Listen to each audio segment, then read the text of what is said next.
ओम साई राम 100 दिन थिला मकर। तो मकर केमती गुड़ी उड़ा हो चलते देखा।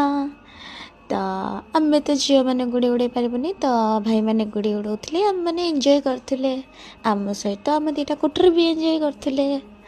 तो देखो तो से एत बड़ बड़ गुड़ी धरते से निजे लुचि जाऊँगी। तो आम छात उपर जाकि भाई मैंने सब गोड़ी उड़ाऊे देखिकी आम खाली गले गले गले पकाऊे गले पकईबार जो मजा हाय। देन मुझे स्टाइल मारिकी गुड़ी धरिकी रील कर व्यस्त थी। मोर तो खाली रील दरकार तो मु मोर देखुए मुझे स्टाइल मारुची रील कर दीदी मोर वीडियो शूट कर दौला ता भीतर भी गुड़ी उड़ूला। तो आम मैंने तो बहुत एंजॉय कलु। आपण मैंने केते एंजॉय कर कमेंट करेंगे आ कौन। तो देखुवे आम छुआ मैंने केते खुशी अच्छा से मैंने गुड़ी धरी पार ना बट गुड़ी गोटे आसिले से एमती दौड़ते जमी सी ही धरवे आउ क्या धरिया देवेनि। तो छोट छोट छुआ से मैंने कौन बुझी तो गुड़ी उठे पारना किंतु गुड़ी उड़ाई बहुत चेष्टा कर।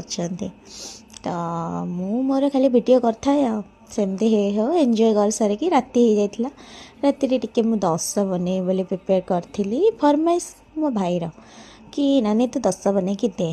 तो मु 10 प्रिपेयर करी फुल रेसिपी वीडियो तो मुझे नहीं बस छोटे छोटे क्लिप टिके नहीं आ कौन दशा सांबर चटनी सब बन देन राति समस्ते आसी जाइए मु दशा तो गरम गरम खियाजी कौन तो बनाऊ थाए दौ थाए खाऊ थाओ लास्ट रे आमे माझ खाइलु।